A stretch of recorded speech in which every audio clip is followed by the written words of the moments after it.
on our live show. That's all right. We don't have anybody signed in yet anyway. So you were asking about next week's episode. Yes. You didn't like the Patriot? It's about the Revolutionary War. No, it's good. You originally said deep dive on Independence Day, but we did that last summer. Yeah. It actually Well, was July 2024. Yeah. Well, I was thinking something that would be fun because I can drink that night because I don't have to work the next day. Right. Well, I thought this would be a really fun one, and maybe we can do like our own lists for it, like so we could each put down a movie that we think fits the criteria. It could be like a pretty wild episode. Let me see. Go on YouTube and check and see what it looks like there. Come on. Here.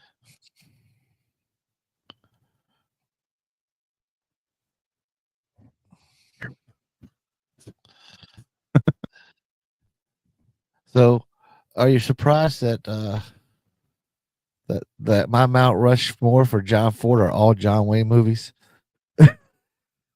No, I think mine are all John Wayne movies too.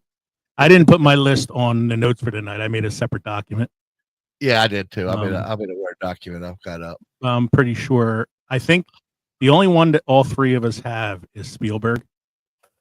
So I'm curious to see how our Mount Rushmore compares to each other on that. All right, so we're live. I don't see anybody in yet. Of course, I did say it didn't start till 7:30. So waiting on Kevin. I am going to go open my drink because it's not opening, and I think I need one of those like rubber things to grab onto. I'll be right back. All right. Yeah, I might take a piss real quick.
Still no Kevin? No. Are you shocked? He knew this was a live show tonight, right? Jeopardy's just ending now.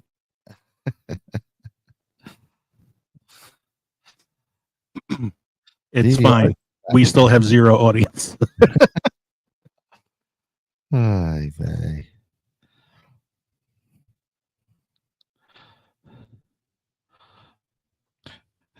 So how's our show doing on Pod Nation Media? I don't know. There's no like analytics that they have for me to like see. Like I can ask Scoob if he has any idea, but I don't know. I mean, I really don't know.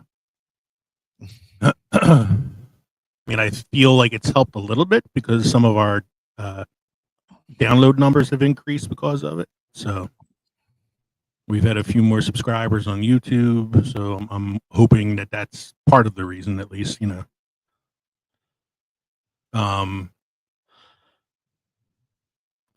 Jack got back to me. He's not sure what he wants to do with his little program yet. So did he talk to Scoob? No, because he's not sure what he wants to do yet. If he wants to try to continue with it or just work on rebranding it or something. Scoob's interested if he wants to talk to him, but you know, I'm not going to push the guy. Yeah. He did wish us luck tonight. So we need it. This should be a pretty interesting episode, though. I had a really hard time with Spielberg, man. My other 3 were fine. Spielberg was tough. Spielberg. That's because there's so many for Spielberg. Yeah, and I kind of looked at it as like there's like a pre-1990 Spielberg list and a post-1990 Spielberg list. Yeah, and then I tried to narrow it down from that.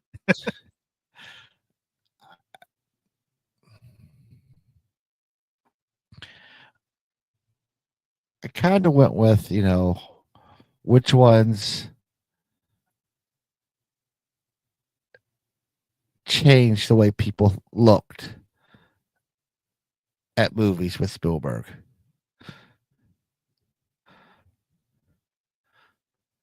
I kind of did, like I looked up the top 10 Spielberg movies on Rotten Tomatoes. It kind of helped me with that a little bit. Like what were his highest rated films, you know? Yeah. That's kind of what I did. And I mean, I had 4 that I thought would be real strong, and it's pretty close to the 4 that was on the list. Okay, I'm gonna keep my list. I think while we're waiting for Kev, I'm gonna do the intro song real quick so that's out of the way. Yeah, let's do it. Films and fermentation, movies and inebriation with films and fermentation, comedy mixed with taste elevation. Films and fermentation with Leo Kaplan and Mike.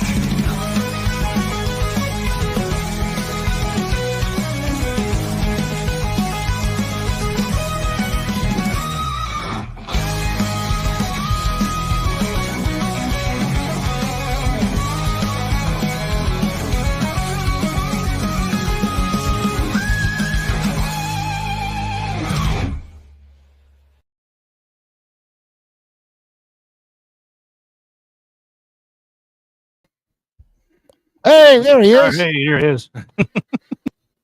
We got an entire audience of 0 people waiting for you.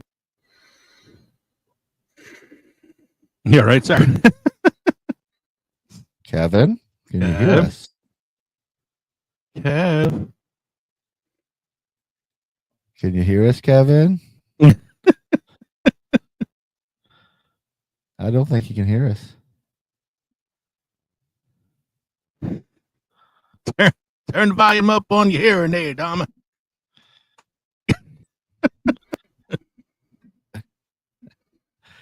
Put a sign up on.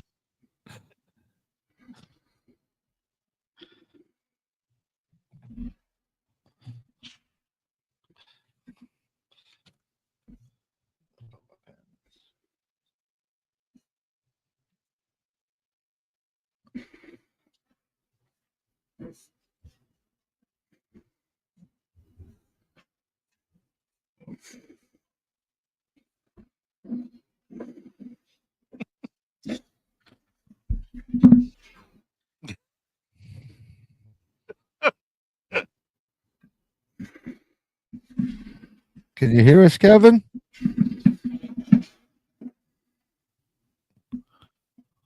Yeah. Kevin. Can he see us? Do you want to build a snowman?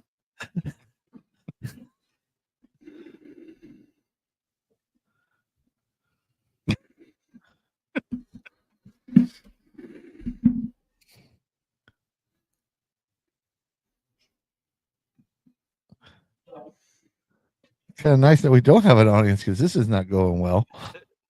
Don't. Seriously.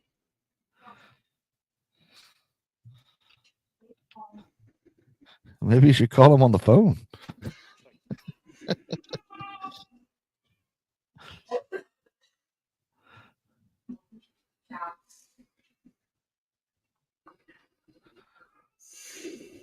Kevin. Hello. Hello. That means his mic's working. Doesn't mean his headphones are working. I just texted him to say.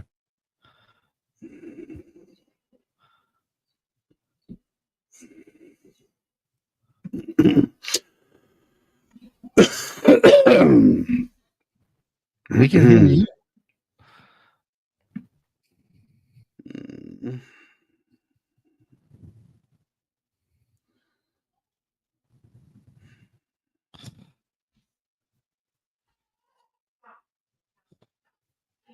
Does he not have the us up and just reading something? I don't know.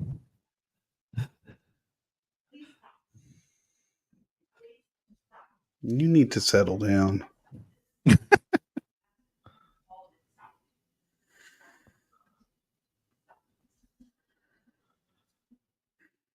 We can't settle down because you can't hear me. You need to be calm.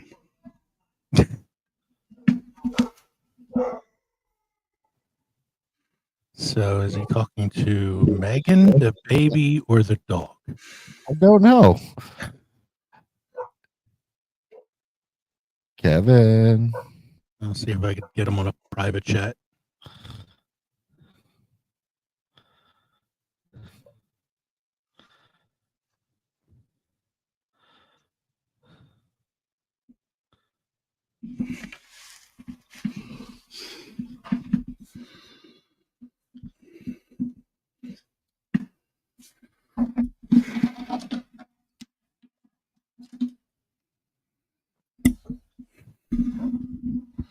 I don't think he's plugged in.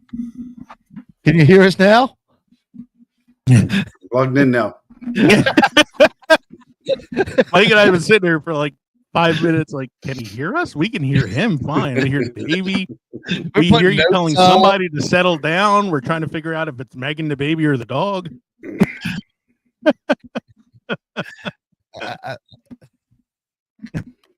It's pretty comical.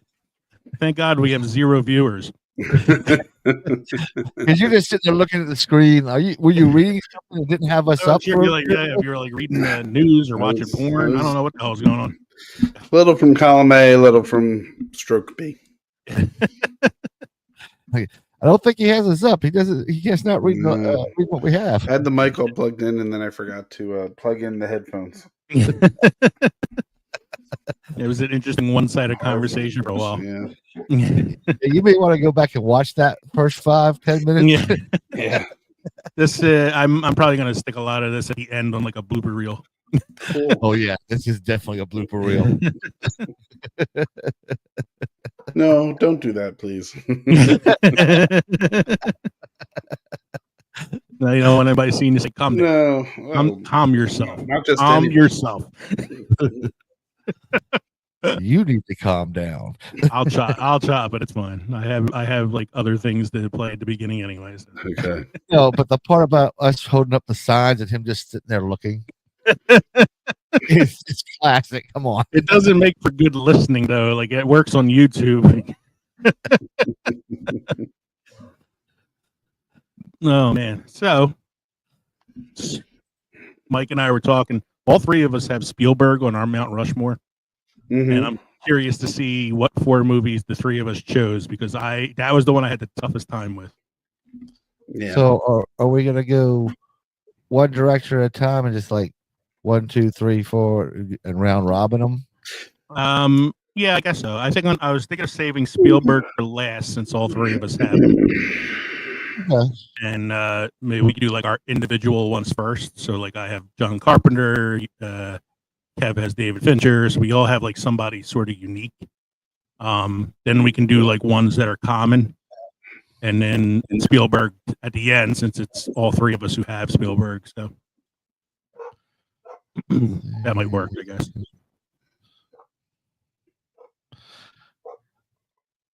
Except I have somebody similar to everybody on this list. Yeah, that's okay. It's fine. That's fine. We'll make it work. We'll wing it. It's fine. Me and you have Daisy and Ford, and me and Kevin have Burton. Next week we're gonna do America Saves the Day.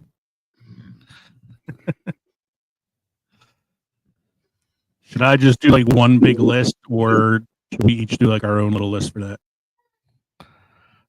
And I don't have a problem making one big list. One big list might be easier for me because I'm on the boat again next week. Okay. I can make one big list, and then if there's anything that I forgot or you want to add or whatever, just add to it. It's fine. I'm good with either. I don't have a life. I can make a list.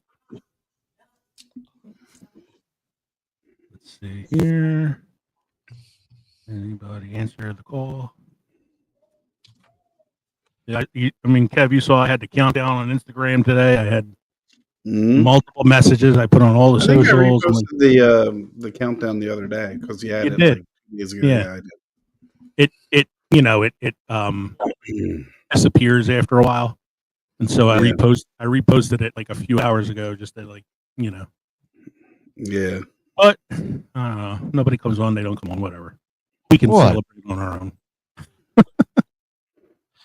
It's not like people won't hear the episode at some point. Yeah, let's just hope this thunderstorm coming through doesn't bother my shit. Yeah. It's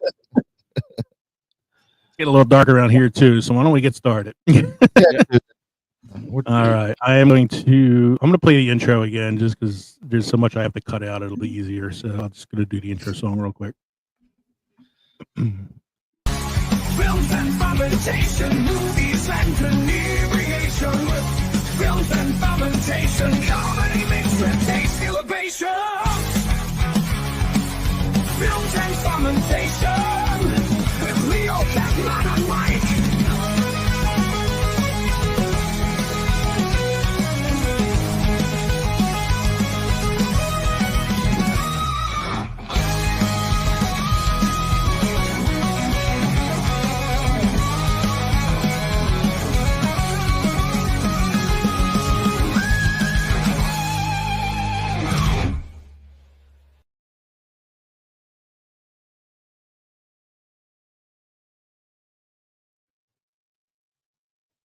Hey everybody, welcome to Films and Fermentation. Tonight is the night we celebrate episode 200. That is right, 200 episodes. Wrong button.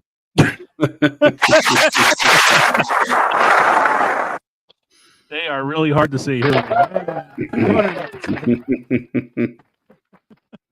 Welcome to Films and Fermentation, a movie and alcohol podcast, the most professional podcast on the airwaves, folks. Number one pop culture podcast on Good Pods. And I learned today that the Underground Podcast Promotions, which is a group on X, has nominated us for July's Podcast of the Month. We are in a tournament with a number of other podcasts to see who would be number one. Right now, in the first round voting, we are leading a podcast called The Game Show Review or Gamer Review or something like that. We are leading them by a 67% to 33% margin right now. So If you're listening, please vote for Films and Fermentation for the Underground Promotions Best Podcast for July. I'm Leo. I'm Kevin. I'm Mike. And for the 200th time in the last 3 years, we're three friends who like to talk shit about movies while getting shit-faced. Welcome to Films and Fermentation's 200th episode spectacular.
I have a lot of time on my hands.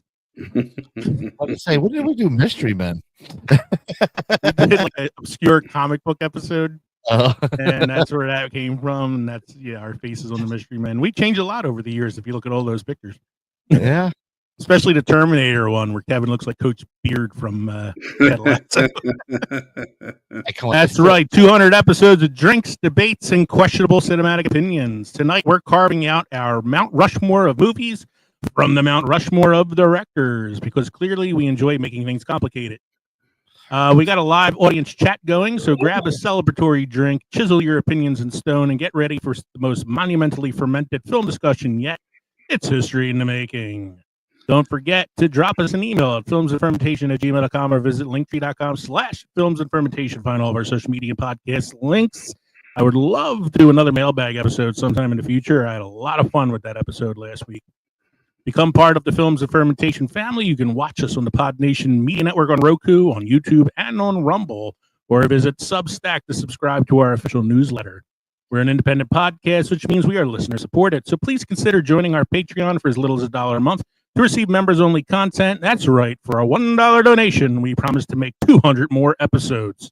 Also, we promise not to pull our shorts off and have a thong on like Kelsey. I'm not making that promise. I Go to am. patreon.com films and fermentation, or purchase our merch at teespring.com, or text us at 904-867-4466. What are we drinking tonight for this special episode, gentlemen? Let's see. Mike went last week first, so Kev, why don't you go first this week? Sure. I am embarking on a Cayman Jack Mexican Sunrise, which is essentially a canned margarita with orange juice and agave nectar. It is 5.8% alcohol by volume, and these are quite refreshing over the summer. I'll chase that with a Sam Adams American Light Lager. All right. Mike, what do you got going on? Well, I went to Old Reliable for the refreshing summer alcohol. I went with Lennon Kugel's Summer Shanty. Nice. 4.2% alcohol by volume. Could never go wrong with a Summer Shanty. All right. So, because I am a glutton for punishment, I went back and listened to our very first episode ever. Oh, God. I thought 200 episodes in, I should go back and listen to the original, see what we were drinking that night, and see if I could replicate the environment. That night, Mike was drinking I believe, a Devil's Backbone Orange Smash. Kevin was drinking a Hershey's Yingling Porter, and I was drinking a fruit punch hard cider from Warhorse Brewery in New York. Unfortunately, I don't have any of those things right now. So I went. Want me to go get it? I went a different route. I'm going Old Smokies Mountain Java Coffee Moonshine. Nice. Two of my favorite things: alcohol and coffee, all in one. I should be feeling pretty good by the end of this episode. On the rocks. On the rocks. Yep, straight up, baby. All right. So we have a lot going on in film history this week. It looks like this is a real week for James Bond films. Yes, it was. Let's hit the theme, Mike. It's 200 episodes. You should know that by now. Yeah, well, you know. This week in film history with Mike.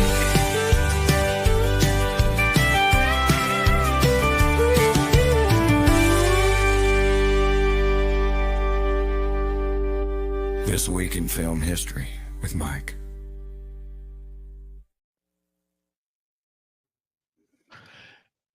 In 1951, the first color TV broadcast, Arthur Godfrey hosts a musical variety special titled Premiere from CBS New York to a network of 5 East Coast cities. 5 whole cities. Holy shit. Color. In color. In So technicolor. it didn't help that everybody that could watch it had black and white TVs, but you know. What do we got next here, sir? 1973, Live and Let Die, the 8th James Bond film, first to star Roger Moore, also starring Jane Seymour, first released in the U.S. All right. It's the first of the James Bond facts we have this week. Wait, when I read the next one earlier, I got confused. I thought it was a supernatural fact, like the TV show Supernatural. And then I read it further, and I was, I'm wrong. 1976 supernatural horror film The Omen, starring Gregory Peck and Lee Remick, premieres in the U.S. I like this movie. If you'd like to hear my opinion of The Omen, I did a mini pod retro review of that ways back. You can check it out on our Spotify, on YouTube, or wherever you listen to your podcast. Next one, sir. 1979 Moonraker, the 11th James Bond film starring Roger Moore, premieres in London. Now, as the Bond expert, Mike, I got to ask you: is this the one where Jaws becomes a good guy? Yes. This is where they go into space in a shuttle on a moon. He becomes a good guy. Yes. Yeah, it's the only thing I remember about this film is that it's on the moon and Jaws becomes a good guy. Because he falls in love with this little nerdy girl who isn't physically perfect, so they were going to get her killed. I remember it, yeah. Yes.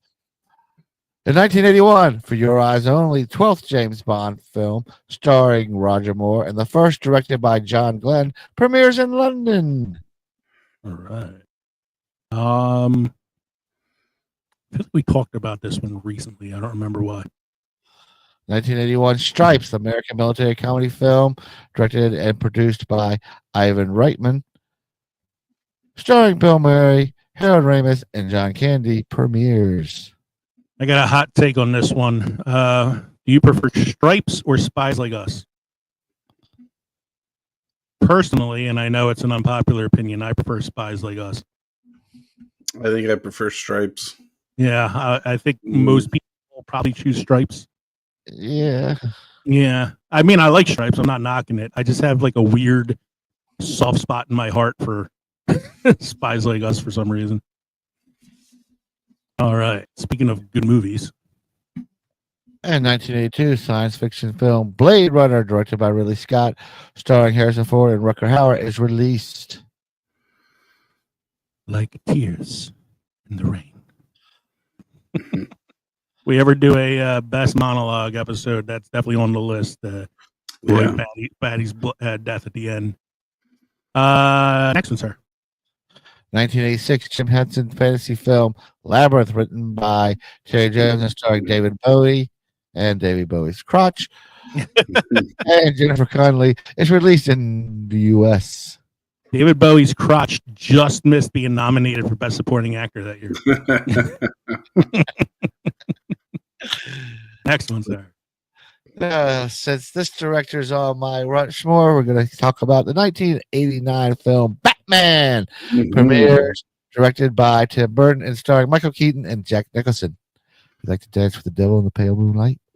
I always ask that of all my prey. I just like the sound of it. Yeah, we'll definitely talk about that in a little bit when we get to Tim Burton. I'm fairly certain one of you two have that on your Mount Rushmore. Next one, sir. In 2006, Pirates of the Caribbean, Dead Man's Chest, directed by Gore Verbinski, starring Johnny Depp, Keira Knightley, and Orlando Bloom, premieres in Disneyland, becomes the first film to gross over $1 billion. Billion. Yes, again, we talked a lot about Pirates a few episodes back and how we all feel like the first one's really the only one that's worth it. Next one, sir. Talking about directors on Kevin's list. 2009 Michael Bay film Transformers Revenge of the Fallen is released. Give me a good sunset with some helicopters and some smoke blowing. Any day of the week. I was going to say, if Pirates of the Caribbean first movie is the only one worth it, the Transformer films, none of them are worth it. No. I was ready for comments about me saying it was one of Kevin's Mount Rushmore directors. I feel like we should do that. Should be April Fool's next year as we do a Michael Bay episode. Oh, ouch. In And your last one there. in 2010, the Twilight Saga Eclipse, based on the books by Stephanie Meyer, directed by David Slade, starring Kristen Stewart and Robert Pattinson, premieres in L.A. Yep. Yeah. Yep. That happened. Yeah, it happened. That was a movie. People made it. Leo watched it. There was stuff. Did I watch that one? No. I watched the first one and couldn't get over the fact that the vampires were playing baseball and never watched another one. And they were sparkly? And they were the sparkly thing, whatever, you know. That was a joke that's been used so much I didn't really give a shit about it. It was more the vampires playing baseball that really like screwed with me. All right. So vampires don't play baseball, they play hockey. Cold and it's on the ice, yeah. Mm-hmm. All right, we have one little piece of beer news looks like tonight, so let's get to that.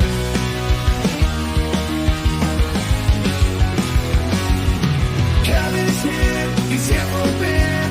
He's got news, it's beer and news with Kevin.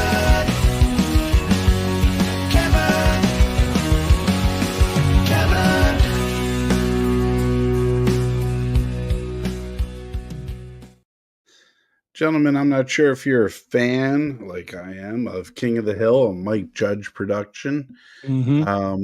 They are moving into their 14th season revival of King of the Hill on Hulu. And a San Antonio, Texas-based brewery is about to bring the show's fictional Alamo beer to life. According to the Express News, San Antonio's Alamo Beer Company is partnering with Hulu to make it all happen before the season 14 premiere on August 4th. It used to be that for years only Hank, Dale, Bill, and Boomhauer got to enjoy their good old Alamo beer from the comfort of their grassy sidewalk. Yeah, I know. It's a little dumb. I'll go down beer. Does it? And in front of the wood fence. What's that? God damn it, Bobby. Damn it, Bobby. Propane's life. But now you'll be able to crack one open, and much sooner if you reside in Texas. Just stay away from the sidewalk. It's real. Alamo Beer Company founder Eugene Seymour told the Express News, "We're just trying to finalize the actual date. It will be released. In fact, the outlet reports that some lucky enough to attend the revival's sneak peek in May at the ATX TV Festival in Austin got to enjoy a easily chuggable beer. The new Alamo beer should hit shelves in July or August. But if you're lucky and if you live in Texas, Simon told the Express News that the Alamo beer will first hit their shelves in Texas before it's distributed nationally. Mike Judge's King of the Hill, which aired a whopping 13 seasons on Fox from 97 to 2010, and it is based on the fictional Texas suburb, will have a 10-episode reboot on Hulu. According to the streaming giant, the season 14 revival picks up several years after we last saw the Hill family. Hank and Peggy Hill are now retired and returned to a changed Arlene after years of working in Saudi Arabia, and Bobby is 21 and living his best life while navigating adulthood as a chef in Dallas. So if you're into King of the Hill and you have Hulu, check its revival on August 4th, and keep your eyes open for Alamo beer hitting shelves shortly. Have any of you like I saw a little clip of King of the Hill, the revival on YouTube, and it was a little weird to see Bobby looking like older. But other than that, like I haven't really seen much else from the show. Just I know they had their own beer. I didn't know either, but I guess it's like Duff beer, which you can get in the Universal Studios. Duff man. All right, Mike, you have any must-try beer or craft destinations for us this evening? I do. This one's a dark beer. It is called A La Kurk Porter from Estonia. First brewed in 1999, has an ABV of 6.5. The A La Kurk Porter is a bold and flavorful interpretation of the classic Baltic porter style, pouring a deep, dark brown with a full body presence. This beer offers an inviting aroma of roasted malt and rich, layered taste profile. The dominant notes are of dark roasted malt, are complemented by subtle nuances of black bread, caramel, and dried fruit, evolving into a warm finish with a dark chocolate, licorice, and a hint of syrup. Mildly hopped, it allows the toasted malt character to shine, evoking coffee, dark chocolate, and spicy undertones. Hints of plum and a touch of spice round out the complexity, delivering a smooth and satisfying experience. This porter exemplifies the style's robust heritage, blending strength and refinement in every sip. All right. We are going to take a quick break to hear some words from the Pod Nation Media Network, and then we'll be back with our Mount Rushmore of Mount Rushmore Awards. Hey, movie lovers, this is Leo. Mike. And Kevin from Films and Fermentation. If you love comedy, movies, and a good drink in hand, then you need to check out the Pod Nation Media Network. It's home to a variety of amazing podcasts covering everything from pulp culture to history and, of course, movies like ours. And the best part, Pod Nation Media Network is featured on Roku, so you can stream your favorite podcasts anytime. Alongside Films and Fermentation, you'll find other fantastic shows like the KJ&A podcast, The Undiscovered Entrepreneur, Real Sharks, and so many more. So grab a drink, press play, and join the fun with Pod Nation Media Network. Because everything's better with a little comedy, movies, and booze. Learn more by going to linktree.com/PodNationPods.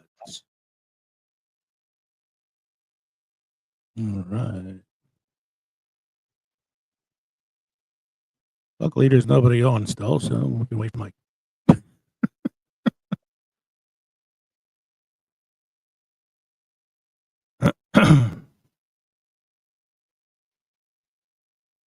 Hey, I just saw the boy.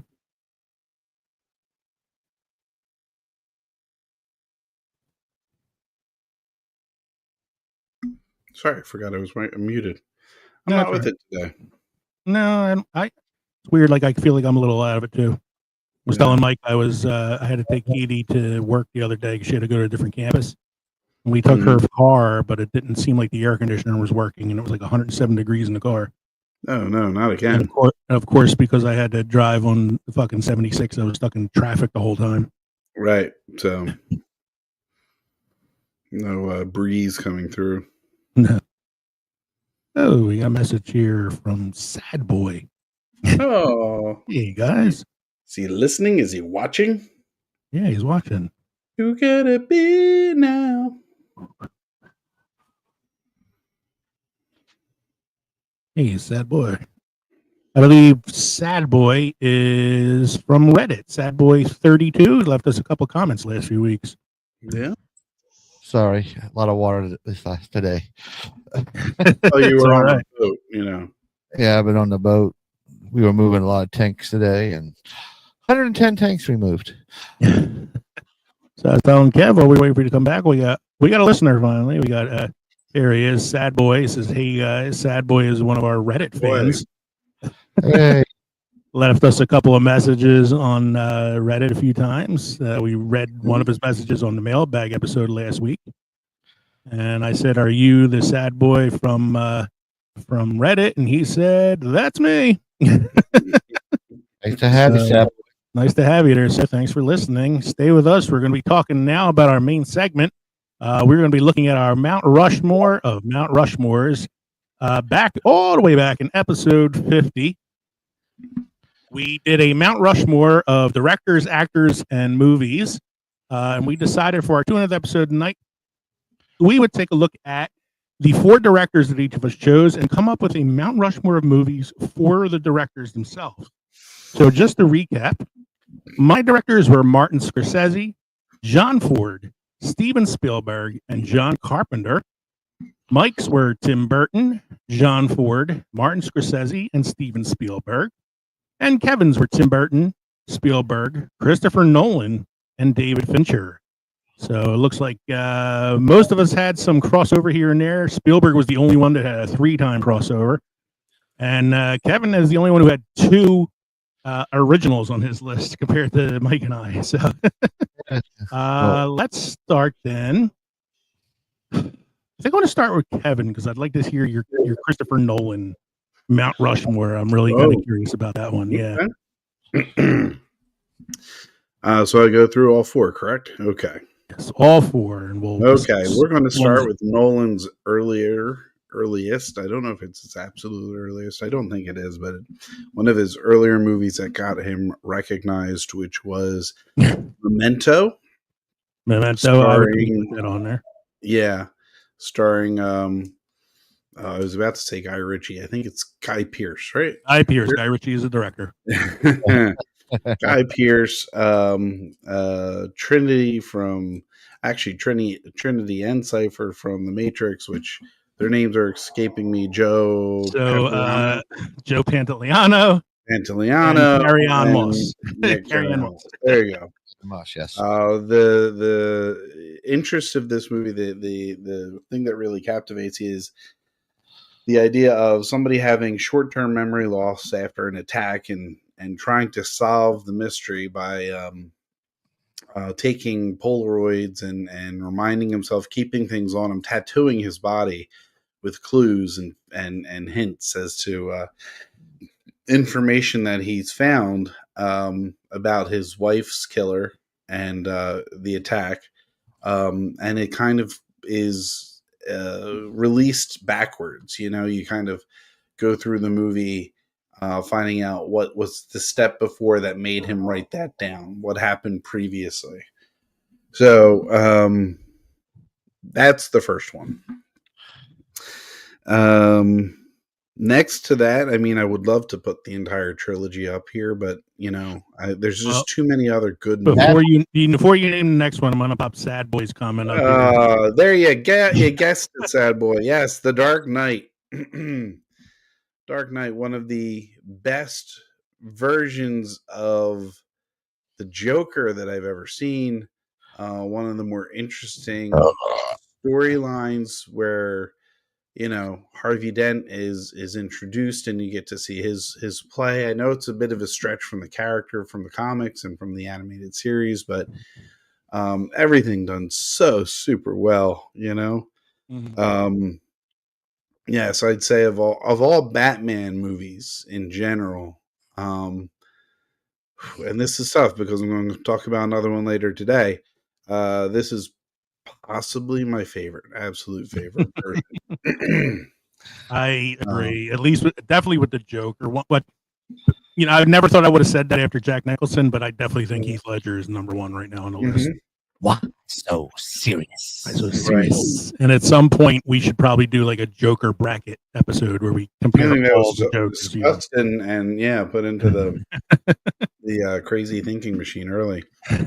But the special effects they used on Harvey Dent, I mean, to make that look as quote unquote real, but like,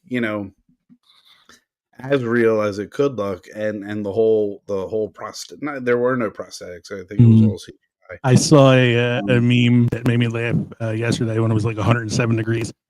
Somebody posted to me, it was Harvey Dent laying in bed, and it says, "I stepped outside today."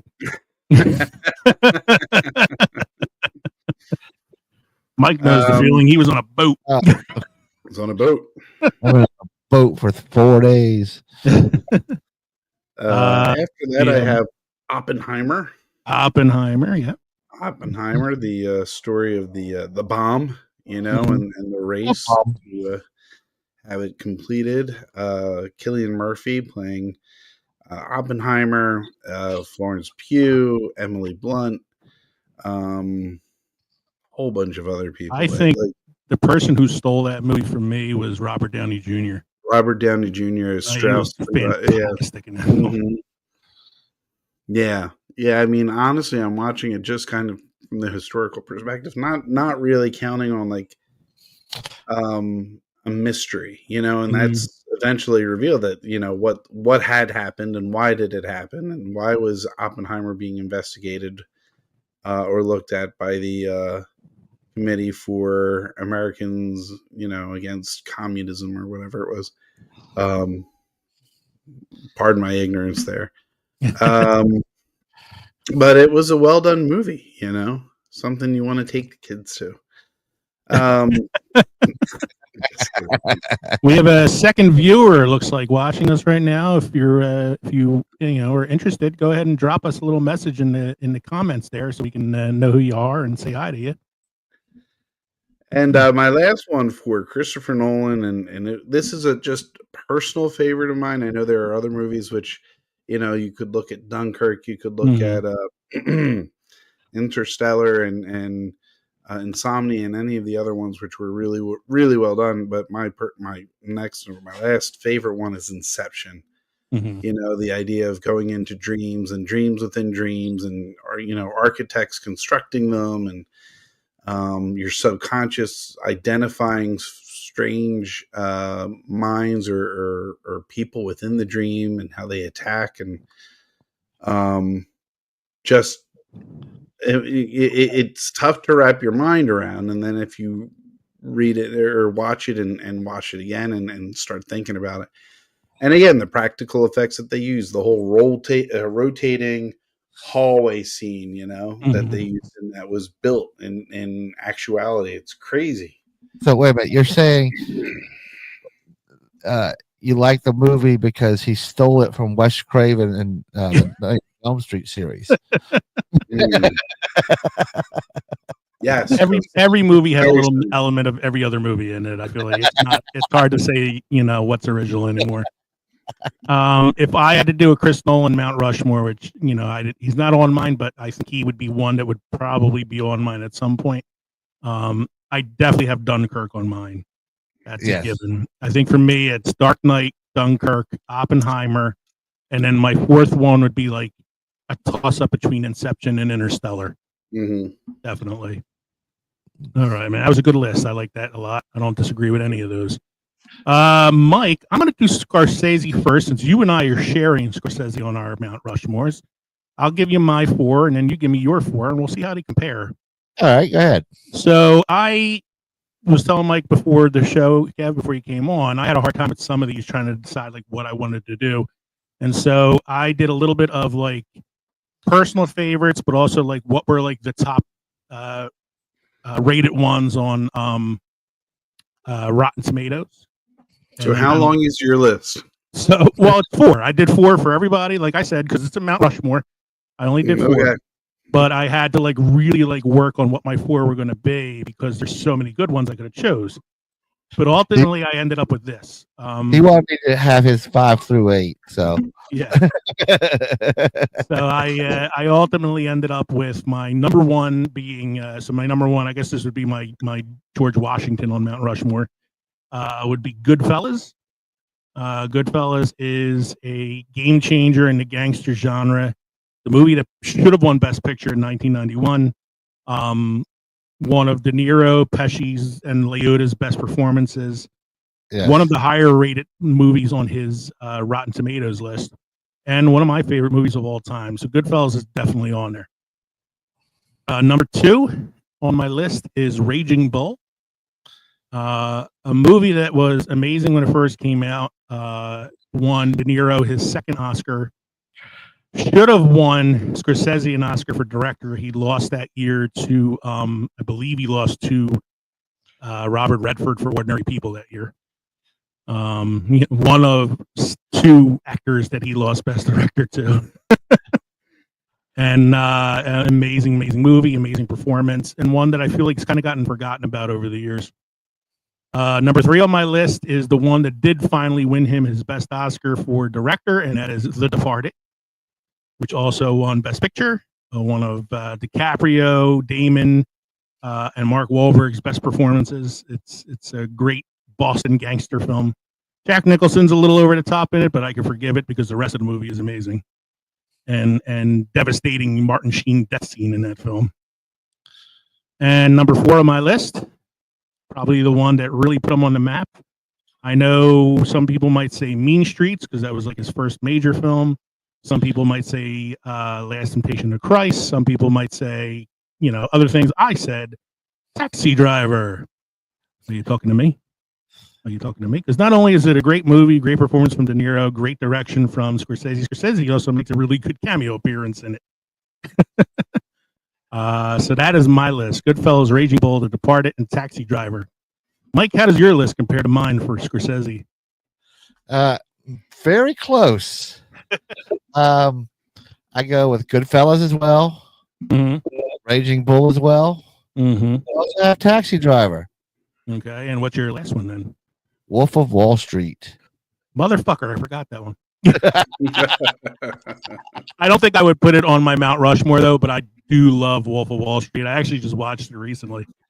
Yeah. Sure, Margot Robbie. You're not going to put her on a Margot Robbie in a full nude scene. Yeah, it's a great movie.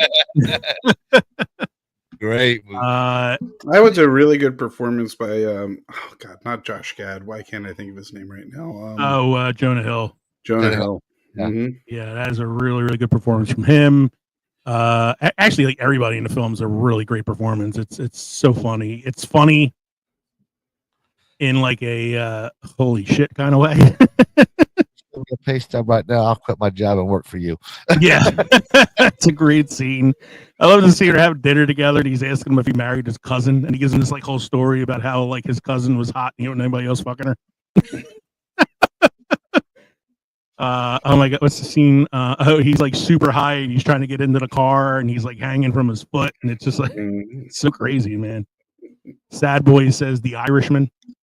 I like The Irishman. I think it's a good movie. I had to watch it over the span of like 8 days because it's so long. I don't know if I'd put it on my Mount Rushmore, but it's one of his better like later films.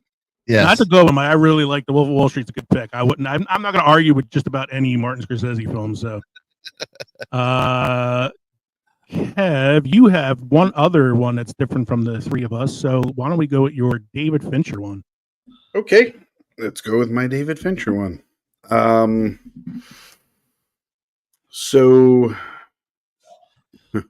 Okay.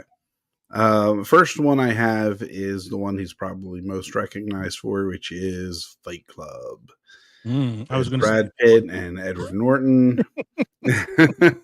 Well, that's the second one he's probably Yeah. best known for, you know? Yep. If you were to say either one of those two movies, though, you'd probably have a larger turnout for Fight Club than you would Seven. Yeah, probably. It was a great movie. I never read the book, though I heard the book is equally as good. The reveal, that takes place is fantastic. The lines said by Helena Bonham Carter just blow my mind, Did you know what the original line was? God, I do remember reading this trivia fact. So her original. So it's after she has sex with him for the first time. She says the line in the film is, "I haven't been fucked like that since grade school." Right. And Helena Bonham Carter didn't even know what that meant. Like grade school is not. They don't have grade school in Britain. It's like elementary Right. school or something like that. Primary school. Yeah, primary school. So the original line was, "I want to have your abortion," and the studio said no. So they made Fincher go back and refilm it. And he refilmed it with that line, and at that point, it was too late to go back and refilm it. So they left it in. And just interesting cameos. You had Meatloaf in that. You had Jared Meatloaf was Leto. awesome in in that, that film. I love Meatloaf in that movie. He had a name. His name was Robert Paulson. Yeah, Yeah. Jared Leto. That's a great scene where he gets the shit kicked out of him because he's such a fucking asshole. I love watching him get beat up. Yeah. And just the crazy, like looking at their faces, spitting out teeth, spitting out blood, And that scene where he beats the shit out of Leto, I love the line in that scene. He goes, "I just wanted to destroy something beautiful." Great scene. Leads me to the next movie, which we were just briefly touching on, which is Seven. Again, Brad Pitt, Morgan Freeman, Kevin Spacey, Gwyneth Paltrow. You don't have a large cast. You don't need a large cast. The whole thing is like the two detectives working out these murders, these 7 deadly sin murders, and how gruesome they are. Again, I don't know what it says about me that a movie that's this dark and depraved is one that I can watch all the time. Oh yeah. What's in the box? What's in the box? It's definitely a great choice. Yeah. That's great. And that's a fond memory. I remember watching that and writing a review of it for my school paper in high school. It's like, you must see this. Fond memory. It is a fond memory, Fond memory of I'm very happy about that. debauchery. I'm curious for your next Anybody- ones because after Seven and Fight Club, I'm not sure where you're going to go with this. You must know by now, I'm a huge Aaron Sorkin fan. I do like Nine Inch Nails and Trent Reznor, and Trent Reznor has given so many scores for Fincher's movies, but Aaron Sorkin, David Fincher, Trent Reznor, and this was the story of social media. This was The Social Network. This was whether or not it's dramatized, how much of it's true, how much of it isn't. I would hope, or I want to think that much of it is true, just based on the writing. But it's the story, the creation of Facebook, and the character of Mark Zuckerberg, and he is quite the character in the movie. How he has people that he trusted, that they got together and created this thing, and how through its popularity and through jealousy and everything else, that kind of like his strongest relationships get torn apart. So Social Network. Having seen interviews with Zuckerberg in real life, I don't think he's as interesting as the Jesse Eisenberg version. For Social Network, I would rather see the making of MySpace instead of Facebook. You are a friend of Tom. You're a devoted. Yeah, I want to see the life story of Tom. Exactly. You can catch a small portion of that if you watch the movie Funny People. You'll be one of only like 5 people who've watched the movie Funny People. I saw Funny People in the theater. I think I saw it with you, and it wasn't that great. It was terrible. For a bunch of stand-up comics, was not very funny. No. Not funny at all. No, I love Social Network. I love the scene where Garfield, Andrew Garfield plays his best friend, finds out that he was bought out without his knowledge, and he comes in screaming and hollering and throwing beer. And Justin Timberlake tries to act all tough, and then Garfield makes like he's going to hit him, and he fights back. And he's like, "Thanks for showing me who you really are." Early cameo performance from Dakota Johnson. Yes, yeah. As nameless girl who Justin Timberlake sleeps with. Now I'm really curious to see what number 4 is on your list. So I was torn because the next movie I'm about to say is probably the better made of the two, but I really like this, my other choice. So do I go with which was a better movie in general, or which was the movie I enjoyed more? The movie in general was Zodiac. You know about the Zodiac killer. Robert Downey Jr. I believe this was the first team up of Robert Downey Jr. and Mark Ruffalo. Jake Gyllenhaal. And it was just the investigation of the Zodiac murders, and it was done really well. It was creepy as hell. What was it? Jake Gyllenhaal gets invited, goes to this guy's house to ask a couple questions, ends up going into his basement or garage or something, and it just made me uncomfortable watching it,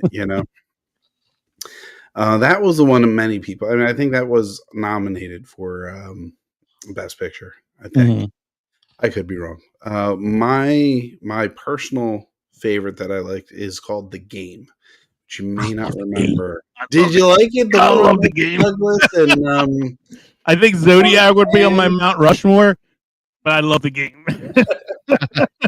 That's the one with Michael Douglas and Sean Penn. Yeah, it's great. Sean Penn, yeah.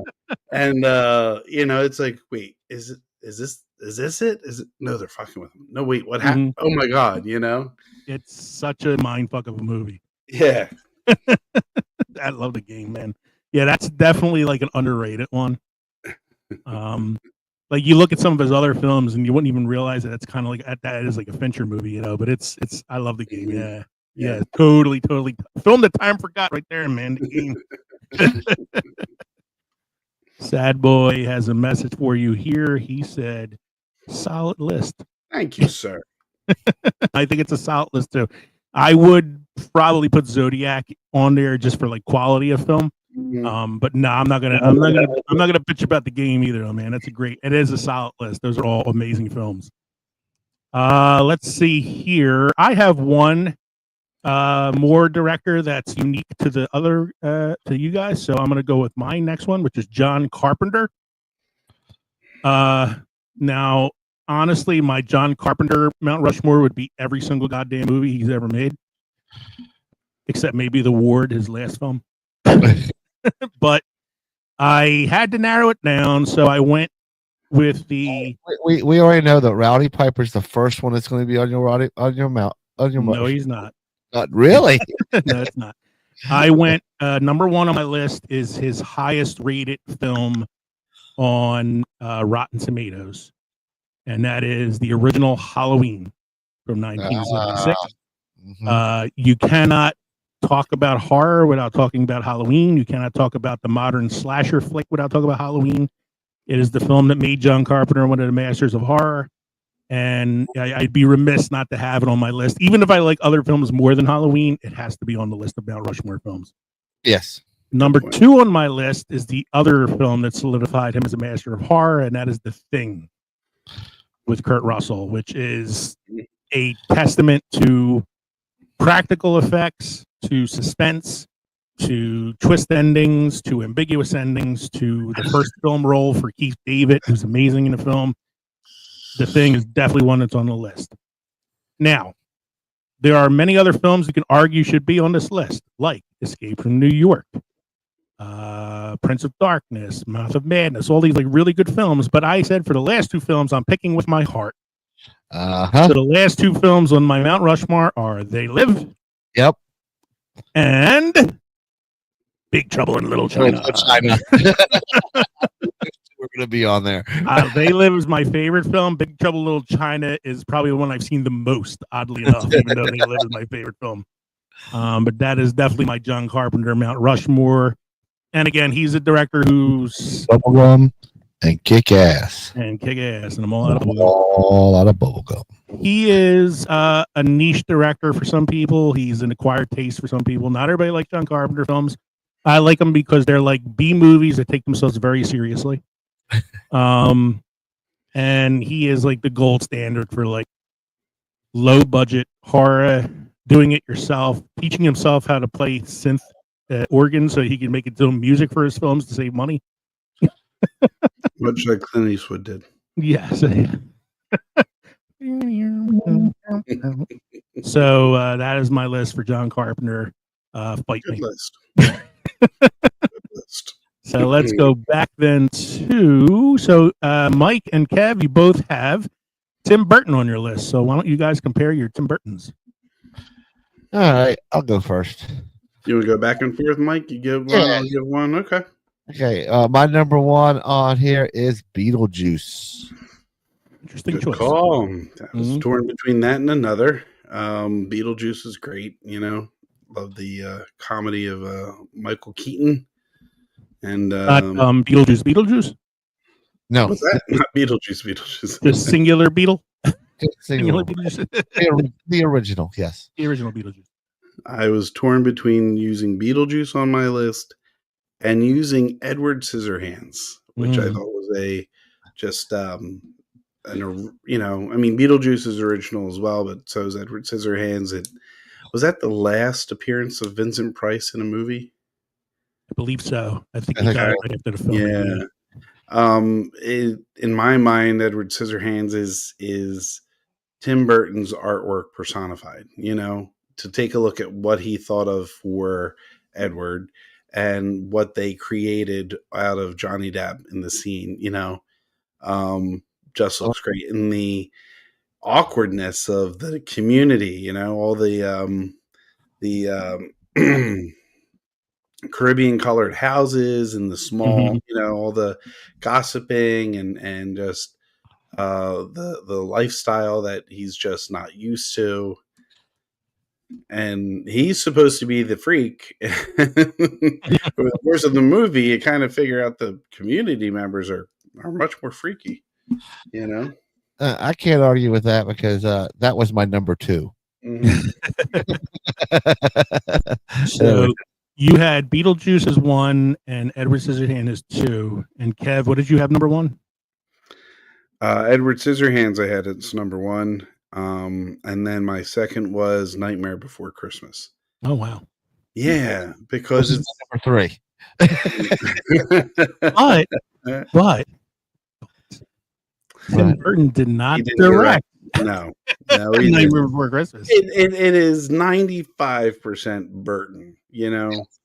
It's essentially his. I mean, I'm going to let it go because I think most people would think that it was directed by him because it Isn't that says even in Tim the Burton's title? Nightmare Before Tim Christmas. Burton's Nightmare Before Christmas. I know he didn't direct it, but at a time when like stop motion was just not used, CGI, and you know, and just the concept of the Halloween icon wanting to be something different, a change for once, and taking over another holiday and screwing it up and realizing he's in over his head. Sad was already there for, I think, both Of us, yes. we can move on. Okay, so Mike, you also have this one on your list, correct? Number four is Batman. Yeah. Batman 89, yeah. I think that's how I have to refer to it anymore because there are so many Batmans, and I'll call it Batman 89 because it was the year it came out. It was I loved it. You know, I sometimes call it like the Keaton Batman as well. the Keaton Batman. Yeah. Just because I think it did a great job of reigniting interest in superhero movies that weren't camp. And as much as I love Christopher Reeves as Superman, the Superman movie was campy. It was the camp, you know, Superman, and the 1960s Batman was camp, and this was a divergent away from campiness. This was dark and brooding and solid. You know, I actually flinched when they removed the It was not only mask dark, from. there was some comedy in there as well. No, there were great elements of comedy, but like the scenes where you remove the mask from Joker's Jerry girl, Hall. Jerry yeah, Hall. you Yes. know, or when he electrocutes the guy and he's holding the guy's hand and you see his entire face start to turn red. Yes, that was also like cartoonish, I guess, in a way. But me at 10 years old at the time, 89, yeah, 10 years old at the time, is like, "Ooh, I don't want to watch that, you know. But the Batmobile was awesome, and the Batwing, and just the Joker. Where does he get those wonderful toys? Yeah, you know. My balloons. You talking about balloons? Where's the Batman? He's at home washing his tights. I think my favorite line is when he's dancing with Kim Basinger on the top of the church, and he goes, "We're like Beauty and the Beast." Of course, if anybody else calls you Beast, I'll rip their heart out. And the Solid last list, one, Mike, man. was that all of yours, Mike? Yeah, it was all mine. Yeah. All right, I still had one more, and I had Big Fish. All right, yay, Big Fish. What, you have 5? No, that was the sport. Edward Scissorhands, Nightmare Before Christmas, Oh. Batman, and Big Fish. Oh. So you didn't put Beetlejuice on there at all? I didn't. No, I was torn between it, but I left it off the list. Oh, okay.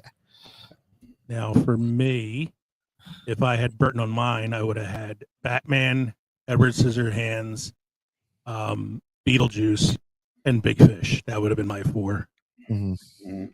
I'm a stickler, so I wouldn't have included Nightmare Before Christmas. I'm an asshole. So, Sure. so that was it's a solid list from both of you guys. I mean, you can't. It's the nice thing about this is you can't really argue too much about this because these are like such universally loved directors that it's hard to say no to some of these. So, If I put let's Frank see. and Weenie on my list, you guys would have given me shit, though. No, not at all. If I put Pee-wee's Big Adventure. I would have put that on the list. I love Pee-wee's Big Adventure, man. I got no problem with that. Especially a scene where he tries to murder the fat guy for stealing his bike. Oh, sorry. Now let's see here. So Mike and I both have 2 in common for our last ones, and we all have Spielberg on our list. So I'm going to save Spielberg for last, and Mike and I, let's breeze through Scorsese. And I did Scorsese already, right? And you did that too. We have John You guys Ford are on our We have list. John Ford. So let's go to John Ford. Mike, what's your first one? And I'll do my first one. The Searchers. The Searchers is number 2 on my list. Searchers by far was, for me, his best movie. It's a masterpiece. It is definitely a masterpiece. And it's funny. When I looked up the Rotten Tomatoes rankings, it wasn't in the top 5. Really? I was What the shocked. Academy Award for that? I was shocked it was not in the top 5. Top 5 was 3 of the ones that I have on here, and How Green Was My Valley, which he won an Oscar for. Yeah. But And, I don't remember what the 5th one was, but I'm like, nah, it's definitely got to be on. It's on number 2 on mine. My number 1 is Quiet Man. that's my number 3. It's number 3. Okay. That's my number 1. That's my number 1's Quiet Man. My number 2 is Searchers. Your number 1 is Searchers. Your number 3 is Quiet Man. What's your number 2? The Man Who Shot Liberty Valance. That's number 4 on mine. My number 3, and let's see if it's on your list. Stagecoach. Nope. Oh, what's yours? Fort Apache. Okay, yeah, I know you I have you love that movie. Love that movie. I love that movie. So I did Quiet Man number 1 because it's just by far my favorite John Wayne, John Ford collaboration.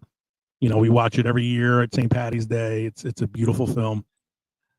Searchers is definitely on there because Searchers is a friggin' masterpiece. Mm-hmm. So is The Man Who Shot Liberty Valance. I think that's a masterpiece as well. I love the whole when the legend becomes fact, print the legend is such a great line. Yeah, I love that line. And I had Stagecoach on there just because it was one of John Wayne's like first starring roles and was his first collaboration with John Ford. Yes, it was. And it's an amazing early film. Some incredible stunt work in that film from the 30s. So, but I mean, again, John Ford. You can put any of his movies on this list. There's so much many more.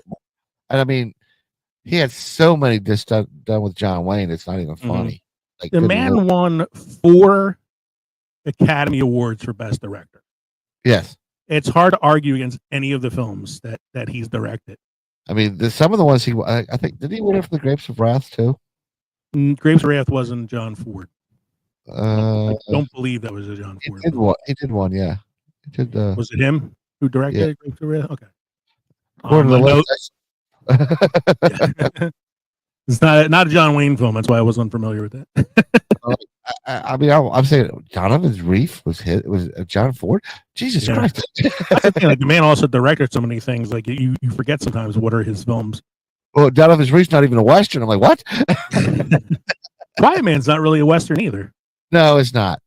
Neither was How Green Was My Valley. So I mean, like, the man has done some other things. So that's so we did. Let me see here. So Martin Scorsese, I did John Ford. You did John Ford. You also did Scorsese. Both of you did Tim Burton. I had John Carpenter. And Kevin had Christopher Nolan and David Fincher. But all 3 of us have Steven Spielberg on our list. And man, I have a hard time with this one. I don't know about you guys, but this was tough. This was the toughest. Yeah. I Yeah. ended up doing a Mount Rushmore of movies pre 1990 and a Mount Rushmore of movies post 1990, and then narrowing it down from there because that's how I look at his career. So I'm going to go first. I'm going to go first. I'm going to read you how my logic worked on this. Mhm. My pre 1990 list is Jaws, Close Encounters of the Third Kind, Raiders of the Lost Ark, and E.T. Mhm. Not in that particular order. That's just how I thought of them as I was coming up with this. And that And makes then sense. my post 1990 list is Jurassic Park, Schindler's List, Saving Private Ryan, and AI. Hmm. I Okay. struggled on the AI one because I was up in the air with either AI or Catch Me If You Can. Okay. Love Catch Me. Mhm. And then I narrowed it down from there to my 4. So I'm going to have you guys tell me your first one, and then I'll tell you my first one. Okay, my first one was Raiders. Okay. Mine as well. Yours is Raiders. Okay. Yep. My first one is E.T. Okay. Okay. I think E.T. is a game changer of a film. hmm Uh, Especially when they reissued it and changed all the shotguns to walkie talkies and took I think out he recently reissued the old issue. took out ET, put in CGI ET, and George Lucas it. I think, unlike George Lucas, he realized he made a mistake and re-released the original on Steelbook. So, so E.T. was mine, and Raiders is your first one. Yeah. What was your second one, Mike? Jaws. So is mine. Jurassic Park. All right. Not going to fight with you on that, but I love Jurassic Park. No, a bunch of machine or bunch of animals eating people anyway. Jaws was my number 2 because it was the The first summer original summer blockbuster. Yeah. And a Oscar nominated film, Oscar nominated directing job for him. A film that was successful despite the struggles they had. So Mm. They had a lot of struggles. yeah. Michael, what's your third one? Close Encounters. Okay, Kevin, what's your third one? Schindler's List. And my third one, Schindler's List. I put this as the best of his post 90 career because it's the first one he won an Oscar for, his first directing Oscar, best picture Oscar. So it's like the movie that finally gave him the credit he was longing for as a serious director. Yeah. Not going to argue with Close Encounters. It's also another amazing film. Amazing film. I mean, the whole final scene. I'll never eat mashed potatoes the same way again. Yeah, Can't eat mashed potatoes without building my own Devil's Mountain. exactly. And your fourth one, Michael. Jurassic Park. Kevin. Hook. No, I'm just kidding. I was about to cut you off the show. Actually, I'm wrong. My fourth one is not Jurassic Park. Ready It's Player Anim- One. It's Animaniacs. We were doing TV shows, yeah. I do Animaniacs, Spielberg. I do Mindhunter for David Fincher. But no, Jurassic Park is my fourth. My fourth one is The Color Purple, the original with Whoopi Goldberg, Oprah Winfrey, and Danny Glover. Wow, interesting choice. Mm-hmm. My Yeah. fourth one is Jurassic Park. I had a really hard time narrowing it down. I didn't have Raiders on my Mount Rushmore, and it hurt me not to put it there. But I needed to have. I felt like I needed a balance of the post 90 and pre 90 career, so I picked E.T. and Jaws, which were essentially his two biggest hits of his early career and the ones that like put him on the map.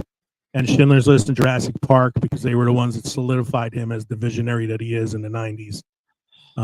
It hurt me not to put Raiders on there because I love Raiders, but if Mount Rushmore had 8 presidents on it, then I would have been able to do everything I wanted to do for Spielberg. So Oh, they're working on getting another one out there. So Yeah. just hold tight. I went on IMDb mhm. because they had a list of top 20 Spielberg films or whatever, and my top 4 is what their top 4 was. Yeah, again, it's subjective. It's what your opinion and all that stuff. Jurassic Park Anyway. changed cinema. Jaws with a Mhm. Summer blockbuster. blockbuster. Yeah. Close Encounters is just the way we think about aliens out there. It's just. And then I love Raiders. I could not put Raiders on this list. I'm not knocking it. I love Raiders too. Despite the Big Bang Theory actually making a very good point, Yeah, right. Yes. nothing would have happened if they just would have left it alone. Sad Boy says, "Thanks, guys. Congrats." And he looked like he signed out. So thank you, Sad Boy. Sad Thank Boy. you. We appreciate you stopping in.